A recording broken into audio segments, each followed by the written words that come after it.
Flashlight Actions on Girls' Safety, a United Nations Trust Fund to End Violence and Women sponsored project to reach 750 marginalized adolescent girls directly in the Federal Capital Territory, Abuja, in Nasarawa and Niger States. So flags started May 2021 and will run for 3 years till May 2024. We've carried out advocacy to the communities, advocacy to the stakeholders in the FCT in Niger and in Nasarawa, the police, gender desk office, the feeder, the health departments and the communities. A lot of girls have been put through a lot of pain by the men around them. And sometimes it's not just outsiders, even men within the family. And all this has to stop. We need to put an end to violence against girls. Violence in the home, violence outside the home.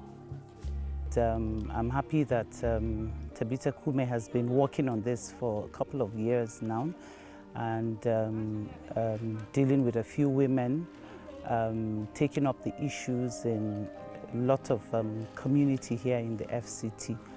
So it's something we all stand against, something that is deadly, if you would say. I would say that it's a big #1 problem in the world.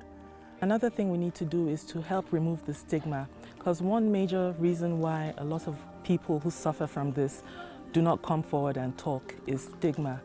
They're afraid of what people will say, they're worried about fingers being pointed and being stigmatized for life. So Flags is a needs-based project because during the lockdown of the COVID-19 pandemic, there was a shadow pandemic. Many women and girls were locked in with perpetrators, who continued to violate them during that period because of the economic pressures, because they were not going out to work, and everyone was around in the neighborhood. But there was an outcry against it. And also at that time, a group to which we belong, the 100 Women Lobby Group, carried out a research on the COVID-19 pandemic and its impact on women and girls' well-being and on gender-based violence. And it was found that a very, very, very alarming and shocking finding from it was that young girls between the ages of 10 and 14 had the largest increase in violence during that period. And so we decided to, because we also work with girls, and we know the feedback we get, but now this was data, from all over the country, and also there was a high swing around the North Central. So we decided to look for funds to create more awareness on gender-based violence, because many of the girls at that age are naive. They don't even understand what gender-based violence is.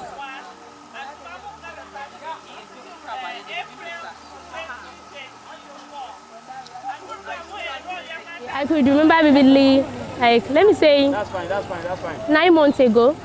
So there was a girl, she's 3 years old, and she was raped by a 73-year-old man. So he was caught. In short, that day it was raining.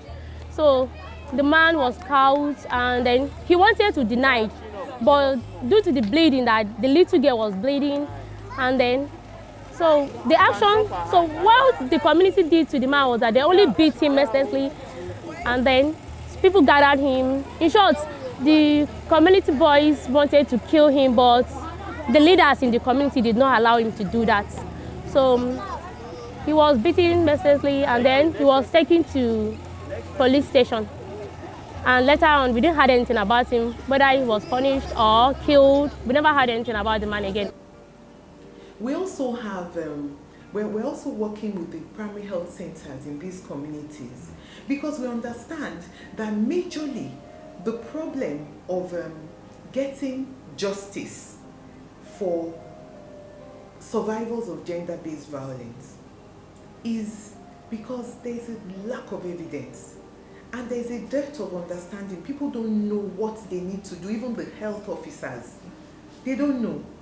So they need to be trained. You know, from our experience in the work we've done in communities, we understand that, you know, by the time you want to help, you know, to seek justice, but there's nothing to show. The girl has been violated, but there's no evidence that this has happened. There was a time a woman came to report that her husband assaulted her because of the children that one of the child stole in the school, and that brought a lot of problem to the family, to the extent that the man burnt the boy's hand. He burnt the boy's hand. He was taken to the hospital. They spent some months in National Hospital. Even up to today, the boy cannot use it, the two hands. Then after then, the mother too was assaulted by the husband, just because of this children issue too. And she was, how do I put it now? She was injured. He used knife to injure her on the hand. She brought it to me. I wanted to treat it. She said no, that she wanted to take it to the family first. Then I called Tabitha Cumi then, and we tried to find the woman.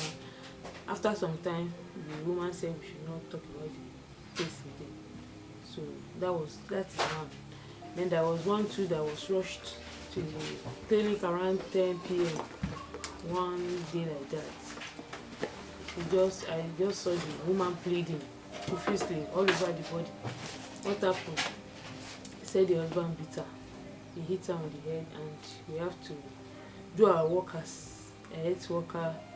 We stitch it, did the normal thing we are supposed to do for the woman. Then I reported the case to Tabitha Cumi, which they took her number, and the woman even clamored for help that she needs them to come to her aid. And I think it was done.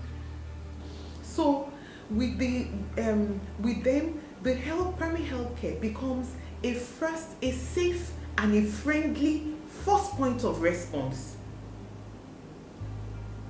to a girl that's been violated. They know that they can go there. And when they go there, they also know what they need to take so that justice can be carried out. So train them on response to the survivor's evidence collection, treatment, preservation of evidence, what they need to do. Like sometimes the clothes that they wear that are torn, you know, or whatever, people just discard it or they wash them because they don't know. The safe spaces will be set up in the communities. These safe spaces will be set up in places that are accessible, that are, you know, in the communities. It could be the chief's palace, it could be the school, you know, depending on the community. They are community specific. It's not, you know, that in every community it's in a particular place. It depends on what is convenient in each location. And in these safe spaces, the girls will meet 3 times a week. They will learn a manual. Using a manual, they will learn a lot. They will be well informed about gender-based violence, how to prevent, how to respond, and to report. So we're working with 750 direct beneficiaries, but we have a lot of indirect beneficiaries because without stakeholders in the community, we cannot succeed. The fight against gender-based violence it's a collective effort. Everyone has to be involved. We all have to put our hands together, and it starts right from the grassroots.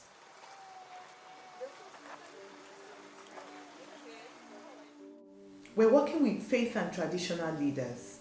The faith and traditional leaders are important because whatever they say, people embrace it.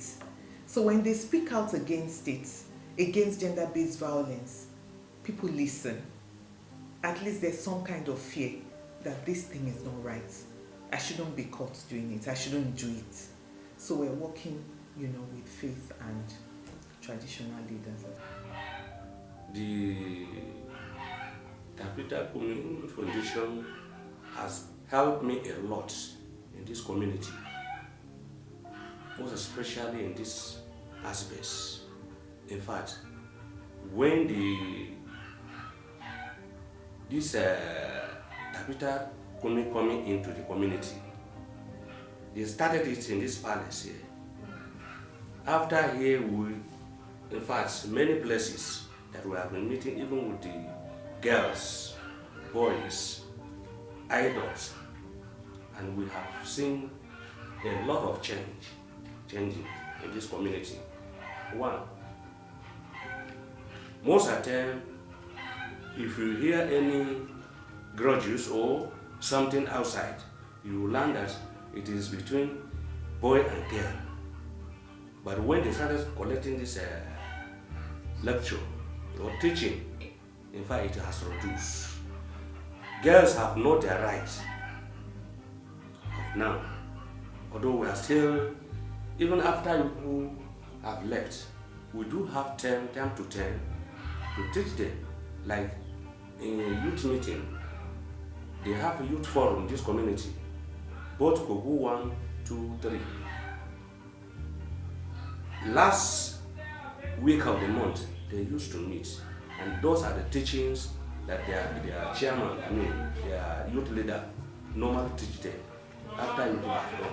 The idea is to work in a COVID-19 context.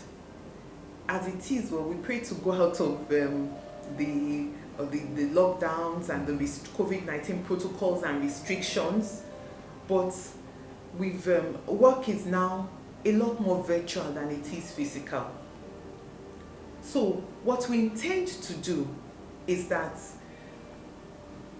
a virtual case management will be set up, and from each cluster, the Mama Yara flags up the case when there is any. That we have this now, she flags it up. And then we from the office get our stakeholders together and set up a virtual case management. The survivor is there with a family member and the Mama Yara and the case management people, and it can be done from various offices. All we need is to get a time where we connect. There is nobody above the law. Whosoever is involved, such person should be reported. Investigation will be carried out, and the person will be prohibited if found wanting. We have a lot of conviction. There are many of them that are presently in prison, life sentence. We're also working with community stakeholders because without them, nothing can be done within the communities. We're working with them to have an understanding that you can't keep settling these cases in the community. I say, don't worry, it's our brother, forgive him. And then your brother continues, he picks another, he preys on another girl, preys on another woman, preys on infants. So to understand that they are destroying their community, the fabric of the community, by allowing this. What can we do about it? Well, we need to sensitize people. We need to let them know, as I said earlier, from a young age, that it's wrong. They need to understand what it is and what the ideal should be so they can work towards that. And then we also need to strengthen our laws and strengthen the implementation of these laws, because there are laws against these forms of violence, but a lot of times they are not implemented. The relevant parties need to be educated and made more aware, healthcare workers, the legal department, the police, because these three arms work together when there are cases of GBV. to bring about conviction or punishment of the perpetrator. The United Nations Trust Fund to End Violence Against Women has provided funding for this project and has made it possible for us to be able to reach not only 750 marginalized girls, but other girls within the community, because whatever they are taught, they will also teach other girls. They will become peer mentors in the communities to also talk to other girls, and when other girls have problems, they know what to, they know what to do. So even though the fund is directly for 750 girls, the multiplier effect and the reach is beyond what we can actually, quantify. So this is a it's a most welcome, project needed at this time, to support girls. Because if you hear their stories, stories that some of them have to say, they're heartbreaking. So now bringing this help to them to be able to access knowledge, which is power, correct information, to have access to response line, referral pathways, to health, to justice, and to shelter if necessary. I think it's going to be really wonderful. And I would really like to appreciate the United Nations Trust Fund to End Violence Against Women and Girls for supporting women and girls in the fight against gender-based violence all over the world. And Tabitha Cumi Foundation is privileged to be part of the organizations that are enjoying this support to reach girls that are unreached, and to bring healing, to bring health, to bring justice and knowledge to them in their communities and beyond.